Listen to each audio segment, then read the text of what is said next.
Hello, everyone, my dear friends. This is Barlaan. Welcome to Merle's World. How have you been? I hope you had a good summer, and now we are in the midst of autumn, and I hope that everyone is healthy. So far, so good. The year is wrapping up, and November is my favorite month because it's my birthday month. Okay, so for this episode, I'd like to share with you my reflections, my journey, and the life of trying to live a regenerative lifestyle. So there are two projects that I'd like to share with you and share my reflections. Let's see. One is our Activate 2022 leadership training, and we started it 3 months ago. And let's watch this video first. We put out the information video 3 months ago, and then 3 months fast forward. Actually, next week is the wrapping up and the graduation of this program. So I'd like to share with you this journey. Okay, let's watch this video. Hello, Barlaan here from the UN Office of Women's Federation here in New York. Do you need help in activating the God-given potentials of your young people? Activate 2022 is the answer. I have an invitation for the young leaders of Women's Federation. We have a program this summer. It's a leadership training program, a 3-month virtual leadership training program. It is designed by our office in partnership with the NGO Academy. It is a holistic, balanced, experiential training program integrating both the skills mastery and the soft power of leadership of heart model. And it is project-based and impact-driven, strategically designed to equip your young leaders in developing transformational advocacy and impact-driven community projects that provide the needs of your communities. By the end of this 3-month training program, your young leaders should be able to gain confidence and develop skill sets to identify, create, and implement impactful projects. We focus on 5 areas of expertise. These are permaculture application, permaculture literacy and application, grant writing and fundraising, advocacy, project management, and negotiation mastery. We will provide one-on-one coaches and mentors to walk you through the whole process from project conceptualization to implementation to measuring the impacts of your projects. And during graduation, so the trainees will be showcasing the results of the projects that they have implemented. And there are many kinds of leadership training programs out there offered by many NGOs and many companies. However, this holistic soft power leadership model, leadership of heart model, is uniquely WFWP. In essence, it is a style of leadership that cultivates one's goodness and greatness by investing in one person's one person with unconditional empathy and trust. So how much does this cost? Well, it is a $3,000 scholarship opportunity, but we give it for free to the top 20 qualified applicants. This is an investment for your young leaders and for your Women's Federation chapter. And there is a refundable $100 application fee. For more information, email us at activate@wfwp.org. wfwp.org. We look forward to helping you develop your dream team and your dream project and make a meaningful change in your communities and the world. Thank you and see you at the training. Yes. Oh gosh. We are now at the end of that 3 month, a week from now. Well, actually, no, 10 days from now, November 15th, we are going to have our graduation. And uh, on that graduation, we will have a pitch fest. We accepted 10 of the qualified young leaders from all over the world. So we have participants from Philippines, from Colombia, from Bangladesh, from Australia, from Brazil. So yeah, I think 5 countries, 10 participants, and you'll be surprised. Even for me, from the very beginning, it was a vision of helping the leadership of Women's Federation and our young people to be really good in putting together our projects, implementing projects that are impactful and powerful, transformative, centering on cultivating that leadership of heart. And we had the framework in mind, but we didn't really know how it will go until we were implementing it. Even for me, teaching the grant writing and fundraising was a world that was outside of my comfort zone. I have been doing fundraising and writing grants for to support our NGO, but I've never really put it in a way that it is a teachable format. And so for 6 weeks, I had to document and write down everything that I have learned, that I've experienced, and and teach it to our participants. After 6 weeks, I realized that um, I have grown. You know, once you get out of your comfort zone, you transform. I mean, you cannot go back to the way you were before, and that was a very powerful, transformative experience for me. I have now more confidence in not just teaching, but really applying what I taught. And so the 10 young leaders are from okay, we have from Colombia, especially all of them inspired me, their journeys and their experiences. I'm going to invite a couple of them to join me a bit later for an interview to share what they have learned and their journey. But during the last 3 months, I found hope. And from just watching, from just walking with these participants, with these young people, because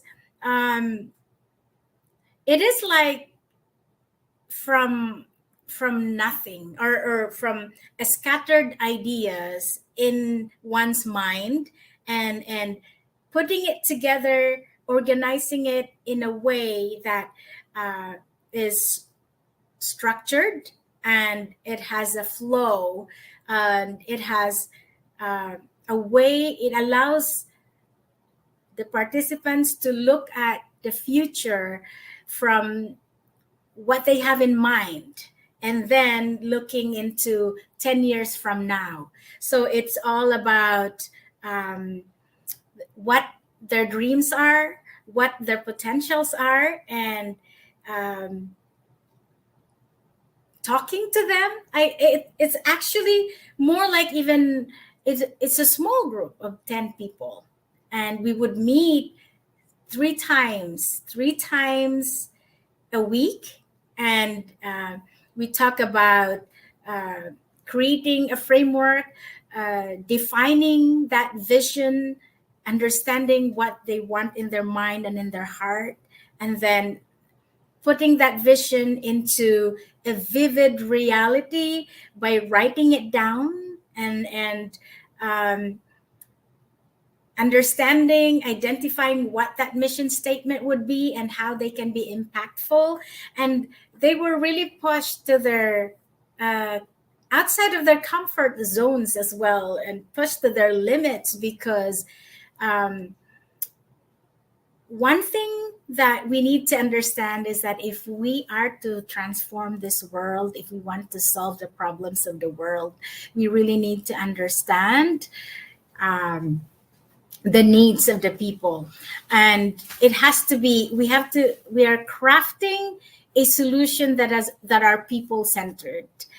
And if it's not people centered, most likely it will not be sustainable, and it will not be impactful, and it is not transformative. And in order for that to happen, one has to go into the community and talk to people and understand. And one thing that was so powerful, and actually it's fun and in eye opening for me, was the class that was taught by Dr. Karen Smith from NGO Academy. Um, she thought about the lamp. Lamp is lighting your lamp. It's actually a formula that starts with listening. So in order for one to be a really good leader, it's not so much about how good you are at speaking and conveying your message, but it is more on your listening skills, because in that listening skills, you have you develop the empathy and the heart. So that is cultivating your empathic, your skills.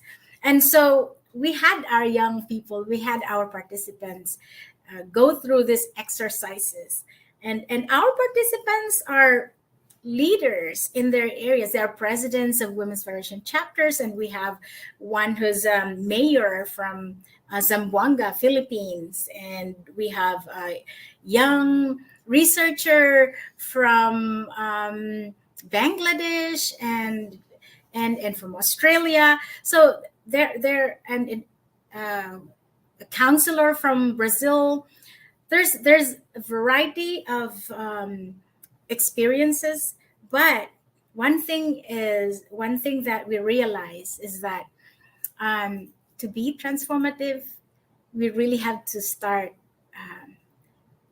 going inside and introspecting of how we can our ability to cultivate that empathic heart. So it starts from there, and the power of becoming a powerful, effective negotiator, or whether it's asking people for money to support your cause, or writing policies that need to be changed, or talking to your stakeholder. It is a matter of that listening skill. So those are just one of the very eye-opening for me, and going through that process was inspiring.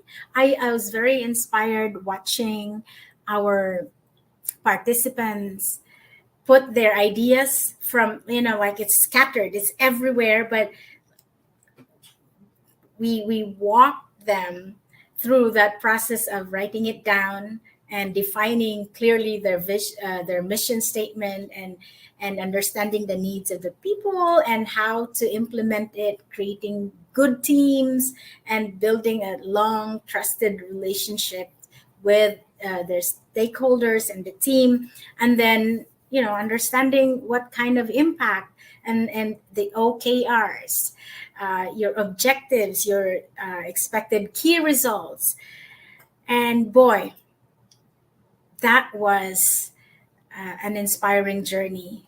So yeah, I'd like to show you some of the pictures and the journey of our participants, and I hope that this is a really good, solid beginning. So young people and NGO leaders out there who are needing help and support in having confidence to go out there and really change the world in an impactful way. You do have support that are available out there, and then you just need to reach out and be with like-minded people. And yeah, it is hopeful. It's really hopeful for me.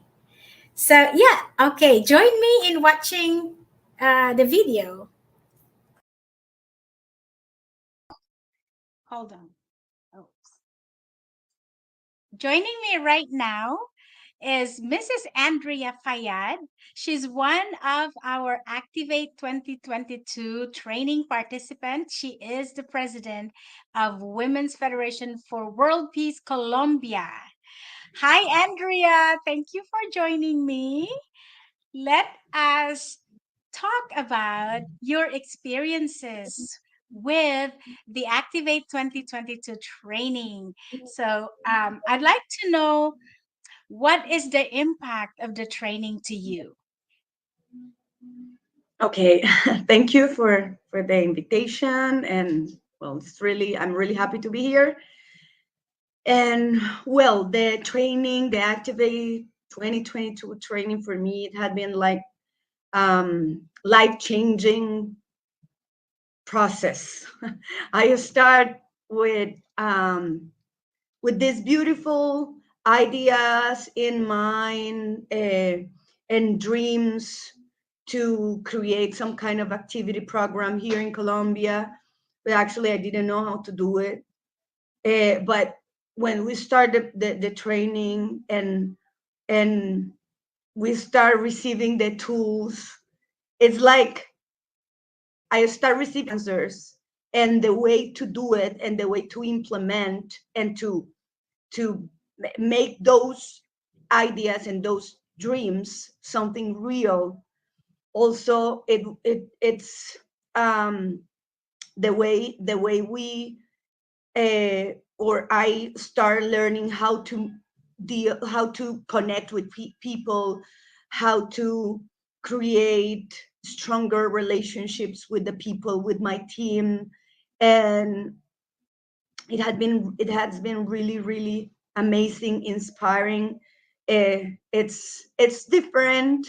Sometimes we were asked to make some type of survey to the people, and there's some leaders around that I made the survey, and sometimes they didn't understand, why are you asking this, why are you, they didn't. But at the end, they start connecting with me, and with me, and with the Women Federation. And they start wondering, oh, I want to know more, I want to, like, it's like because I have been like really applying all that we have been learning, and all the tasks, and okay, I'm going to do it, I'm going to put it into practice. And I'm noticing that it's really gives results, connecting with the people.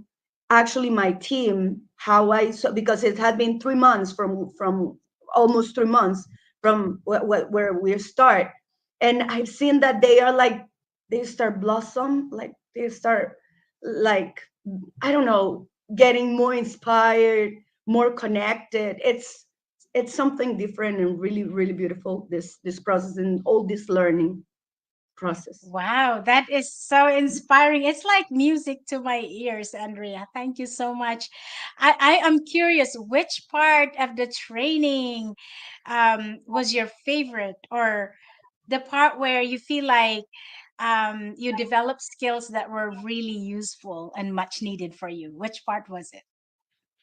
I think that's well, it's difficult for me to tell you exactly which part, because it's for me, it was like a treasure. every training, every class, every activity.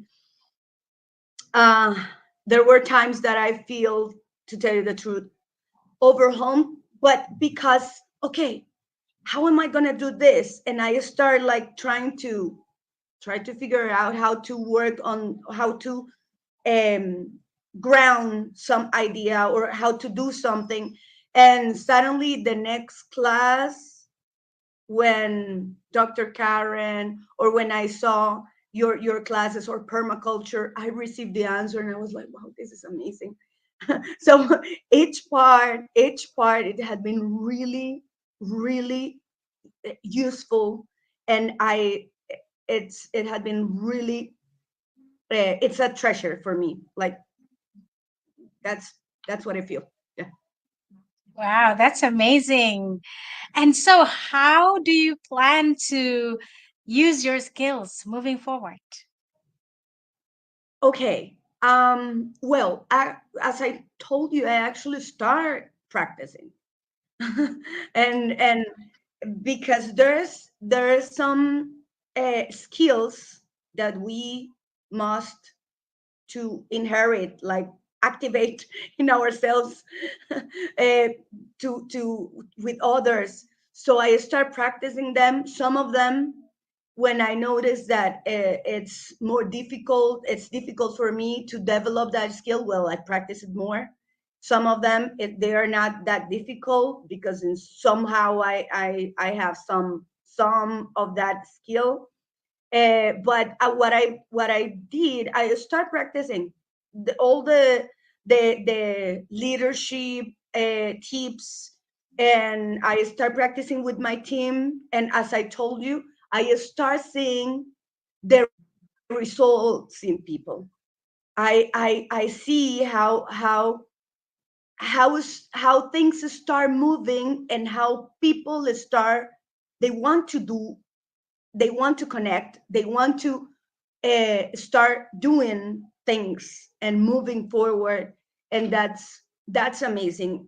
The thing is, I want to have and develop myself all the skills and about permaculture, about leadership, so I can start guiding my team to develop those skills too. And that's like the idea I have. Really, really apply everything. That's why I'm always, when I have free time, I listen to the videos again. Oh, maybe I didn't notice that before, but now I can apply it. So that's what I'm doing. I'm try to catch as more as I can, so I can also start guiding my team in in a correct way, in a successful way, as I That learn and is activate. really beautiful. I mean, yeah, the purpose of activate training is to activate that inner potentials in us, and with just the tools and developing that skill sets, we're just here to assist you. But I'm really happy to hear that. So yeah, well, just one more question. Moving forward in the future, can you foresee, how do you foresee yourself and the community in the Women's Federation Colombia, maybe a year or two from now? How does it look like with the permaculture and your project implementation? Well, I want, as I start developing the program or the project that I'm working on, this Activate 22, based on permaculture. It's amazing for me the way all what we're learning.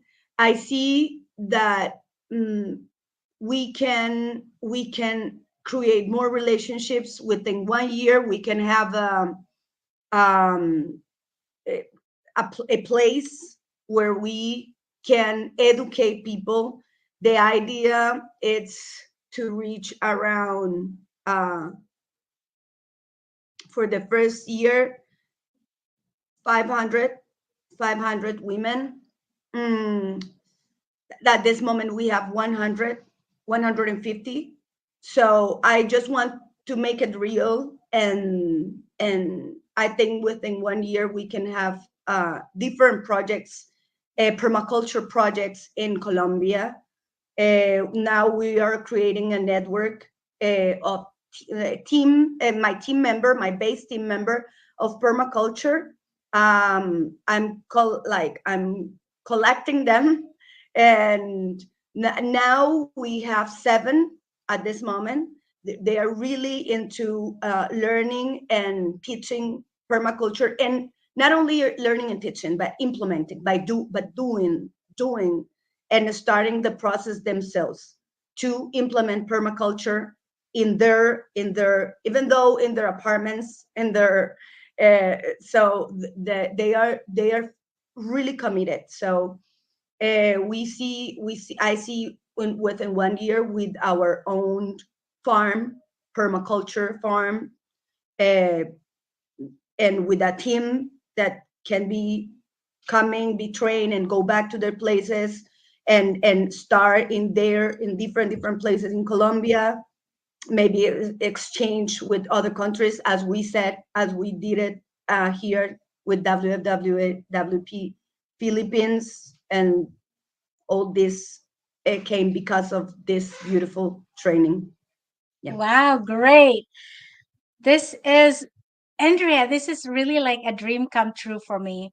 So in spring this year, we started the Merle's World permaculture. Promoting permaculture and regenerative lifestyle was really the vision. And 5, 6 months moving forward, fast forward. And then there's you, from my home in Elizabeth, New Jersey. And then there's from Philippines. And then you in Colombia. And now Brazil in the Amazon. I was hoping to bring in my other colleague from the Amazon in Brazil. But probably next time we will hear her story. But for today, yeah, it's music to my ears, and it's such a lovely journey. Thank you so much, Andrea, for joining me today.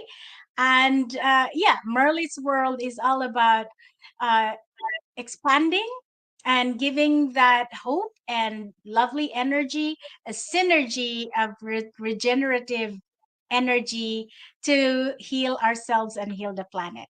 Thank you so much, Andrea. Thank you so much. Thank you.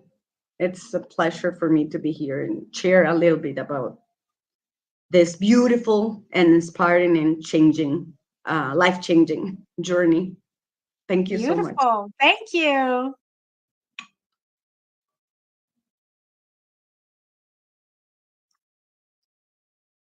That was wonderful. Oh, Ate Dada, you're here. Finally. Thank you. Yes. So here is my other colleague who is also a participant of the Activate training program. And she is a Women's Federation president of the Amazon region in Brazil, and not just a Women's Federation leader, but she is also a politician, a city councilor in I forgot, but it's in the Amapa, Brazil region, right? So the Amazon region. So today, I would like to hear. Let me ask you. Mrs. Diosdada dos Santos, uh, what was the impact the Activate training has given to you? What was that impact on you?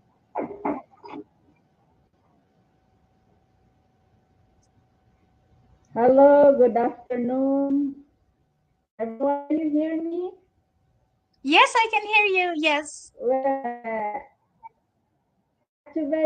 Activate program is a very wonderful experience I have. Say the presentations and the life energizing experience for the workshop, for the presentations of leadership, about the length, about the impact and influence, I feel I have hope to a new journey here in the Amazon because we are in the middle of the natural environment. But Women's Federation is working here in Brazil a long time ago, since 1992. We don't have that project, substantial project about environmental issues.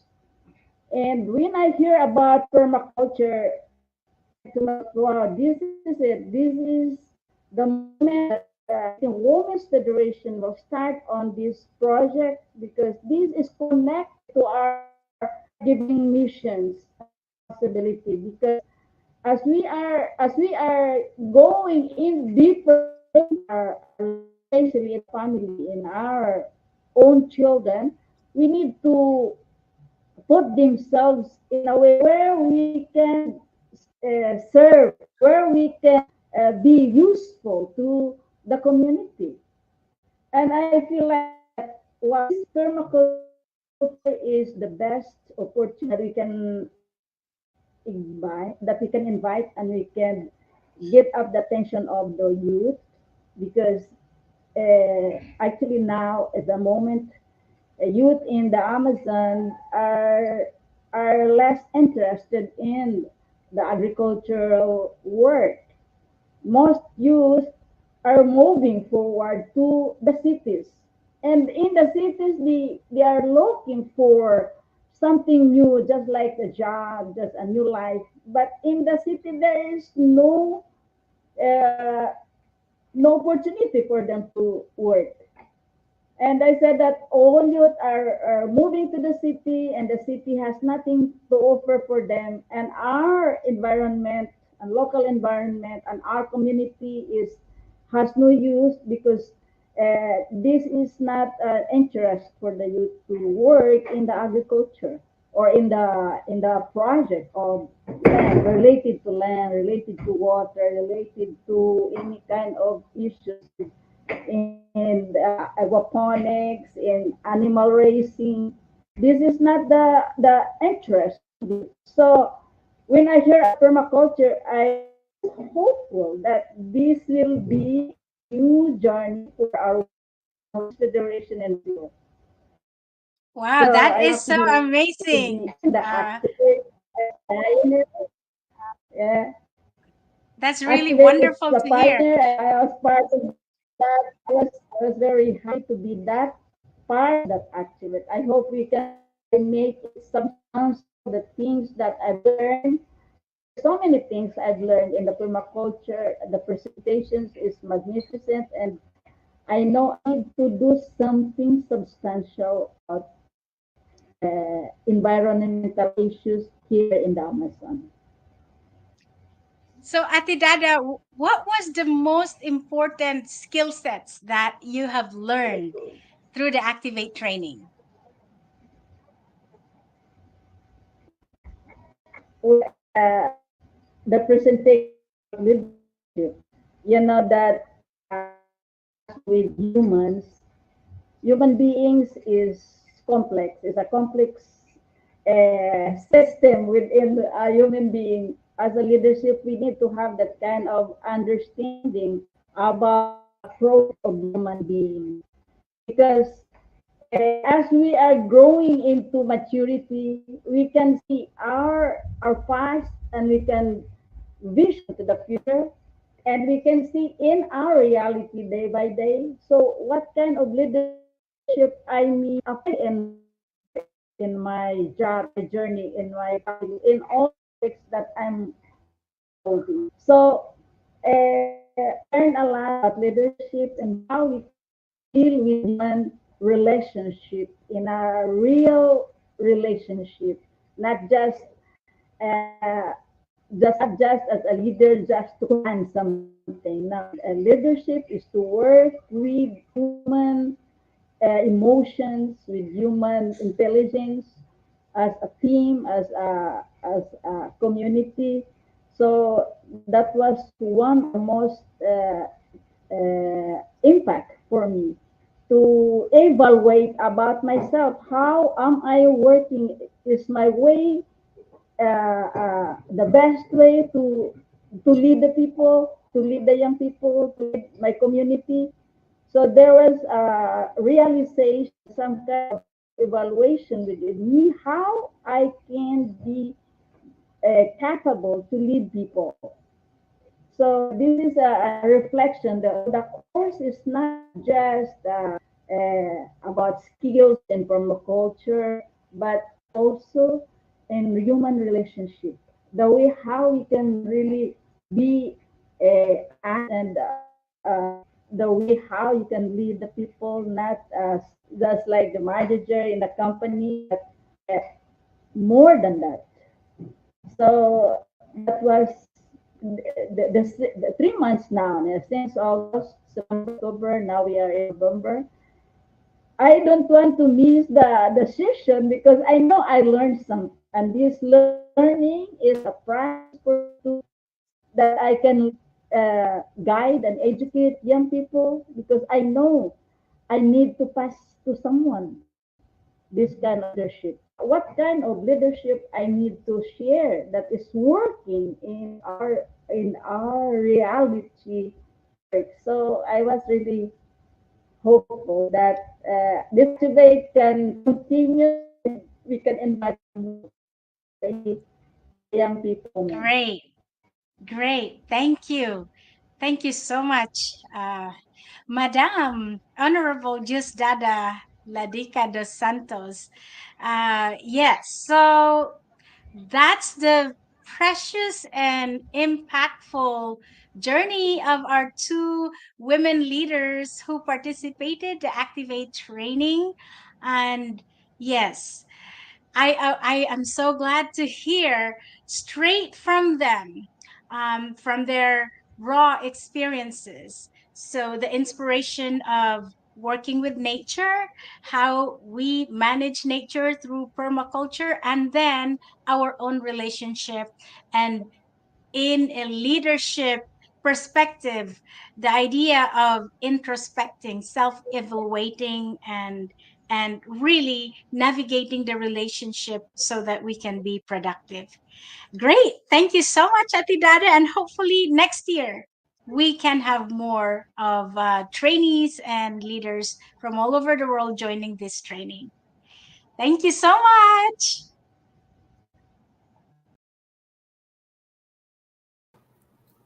Okay.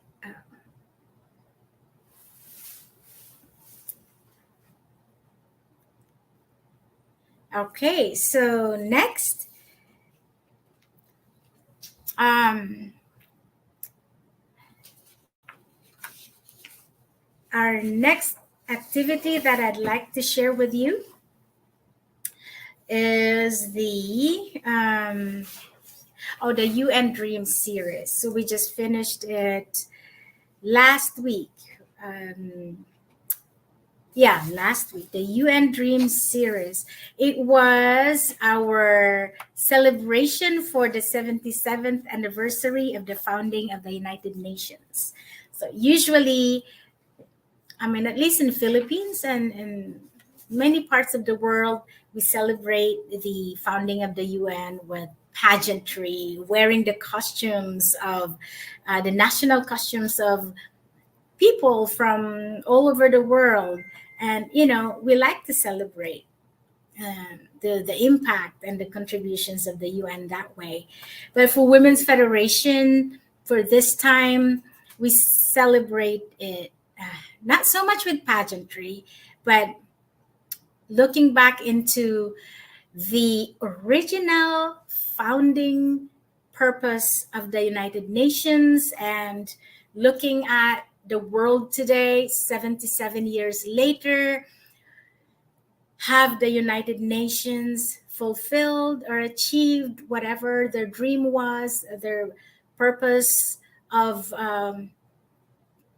gathering all the nations of the world and solve the world's problem and build our humanity's dream of a peaceful world and a sustainable, beautiful place to live? And so we looked at a very, actually, it's a heavy topic. Let's see. Yeah, the event was called, the title was The UN Dream, Creating an Environment Where Girls Can Be Girls, Not Brides. So, yeah, it is a heavy topic. But before I go into my reflections, I'd like to read our backgrounder so you get a context. This one is on the intersection of climate change, the environmental issues that are exacerbating the problems, especially in the third world countries in Africa. And it is exacerbating the problems of this long-standing issue of child marriages, harmful cultural practices that are still being practiced in many parts of the world, and particularly in Africa. And it is being exacerbated by poverty caused by climate change. So I'll read to you some of the statistics. Every day, 39,000 girls under the age of 18 are married globally. This equates to approximately 14 million girls annually. So the child marriages expose girls, young girls, even below the age of 15, as early as 10 to 12 years old. They're exposed to violence, they're exposed to poverty, and when young girls are married to 60-year-old men, it's just, it's a very dark reality that one I cannot even imagine. But during our discussion, so we invited even our manager, the project manager of this program, was a young lawyer from the Gambia, and she was herself a child bride. And so it was an issue that's so close to her heart.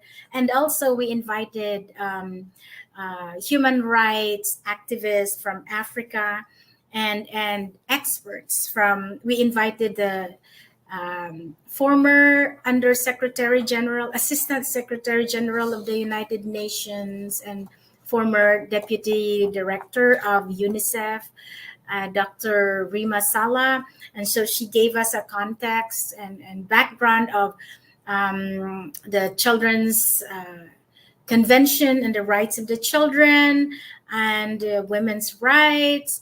And we had the president of the UNAMA, United Nations African Mothers Association, Madame Therese Tomo from Cameroon. She's also the spouse of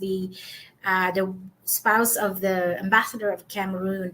And she told stories of heartbreaking, heartrending stories of the girls in their country who are living in rural, marginalized areas, uneducated parents who willingly sell off their daughters because they think that some of them still adhere to these cultural practices, believing that it is it's adding to their wealth, or using their daughters as a token, or bartering their daughters to get over poverty, to serve. It's a matter of survival.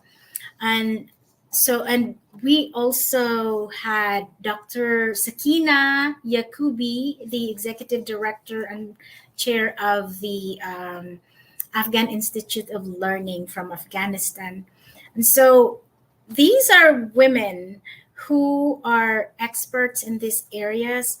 And from Dr. Sala, talking about the importance and the fundamental need of children's education from the formative years of children, and for all the way to Dr. Yakubi's explanation of the reality of parents still not believing that it's the right thing to do. It's a very serious threat. And if you think about it, the world right now is facing the 3 C's as our problems, great problems that humanity is facing, and United Nations is tackling it. 3 C's. Number 1 C is the climate change. It's our existential threat, and then second C is COVID and COVID-19, and then the third C is conflict, wars, and it could be conflict from global level all the way down to family level, and child marriages is at the very center, and one of those issues that the world may not pay attention to, but in other parts of the world we are destroying the future of our girls and young girls. And talking about empowering women, there's no such thing as empowering women, raising future leaders, confident, powerful women, if we don't pay attention to the very basic, when 14 million girls annually whose lives are destroyed, denied of their potentials for greatness and all kinds of God-given potentials. We believe in Women's Federation that every single person is born to be great. But when we don't create that environment to protect them so that they can grow up in a conducive, happy environment, family environment, community to grow in happily, they cannot blossom to their fullest potentials. So that's what we were. Anyway, I'm sorry. This is such a serious issue. I don't mean to bring up something that disturbs your heart, but this is the reality. And so the work that we do is to bring out that conversation out there and empower our young leaders to think of these things and help us, and let's work together to create such environment where we can educate those uneducated parents. So what we were doing, what we did during the UN Dream series is to create a platform. We recognized 3 young women leaders in Africa, from Uganda, Senegal, and Kenya, young women in their 20s, who are champions of environment and who loves the environment and passionate about creating an environment where we can heal the planet and also heal ourselves, so that we can work together, recognize their efforts so that they can be a shining light for our young people, not just in Africa, but all over the world, and shine a light on this very dark issue, and be this problem solver and put out their activities. For example, it could be as simple as tree planting or permaculture gardens, growing their own food, and in schools, talking about what children can do together in their community while educating the parents, giving options to the parents. To some of them, they're so destitute, they're hopeless. They think that the only way to solve their problems and to survive is to sell their children, marry off their young girls to older man who has a lot of money or who has a lot of properties. So this time, these young girls, we appointed them and give them the recognition as the Global Women Peace Ambassador. So they are the ambassador for Women's Federation's Global Women's Peace Network in the area of climate adaptation initiatives, and that they can generate, they can inspire other young women and the leaders in the community to be resilient, to be empowered, and inspired, so they can create a network of other young people and to inspire the community. So yeah, that was what UN Dream is all about. And I'd like to show you some pictures, and yeah, and I hope that next year, every year, we can inspire the world and then eventually achieve the dream of the United Nations, which is ending the scars of war and living in a peaceful and sustainable, healthy world. That's UN Dream. Okay. Thank you. Thank you. What's next? What's exciting? Okay, so oh yeah, I'm always excited about my garden, my container gardening. Yes. So I'd like to show you some pictures. I've learned a lot when we started this Merle's World. I shared about the permaculture.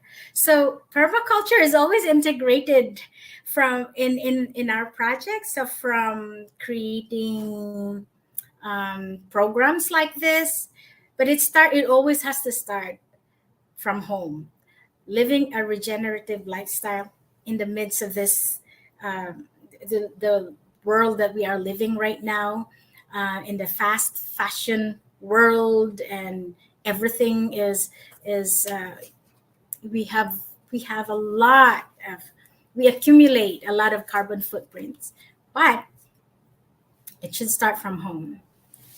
My garden container gardening, I'd like to share with you. Okay, so I had a container planted potato in my container garden, and in the first couple of months it was great, but then my reflection is potatoes. They really grow, and they produce that, not the fruits, it's like the roots, and the potato when they are out there in the field, in the field, not inside the house. So it was a learning experience for me. However, my the sweet potato, although I could not harvest the root crop itself, the sweet potato, but I could enjoy the leaves. So if you maintain it well, you can harvest the leaves for to make a salad, and it's rich in iron, and you can cook it for soup or salad with vinegar, ginger, and soy sauce, and onions, tomatoes. It's delicious and healthy. Pineapple. My pineapple is doing really well, but I have yet to see the fruit. I don't know. I don't know. It's probably for pineapple. It will take many months, but I have two. I have two pineapples, and then onions. The spring onions. You can harvest the leaves as well. So you just keep watering it and expose. They need a lot of sunlight, but yeah, I guess you have sweet potato leaves and onions, green onions, and then, well, my pineapple, they're good household decoration plants as well. And other than that, I have huge fig tree, the ornamental fig trees and palm tree and banana tree. They're ornamentals, but yeah, they're stress reliever. They're like living arts. I love watching them every morning and every evening. As I close the window, I open the window, and yeah, they're like my babies. They're growing really healthy. They're growing healthier My plants are healthier than my kids, unfortunately. But well, yeah. What's in your house? Show me pictures of what you have in your home, and hopefully we can regenerate that regenerative lifestyle experience. What else? Okay, I'd like to close with Hyowon's, my son's piano. My son is into piano.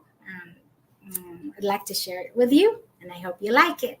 Thank you, everyone, and I'll see you next time. Bye.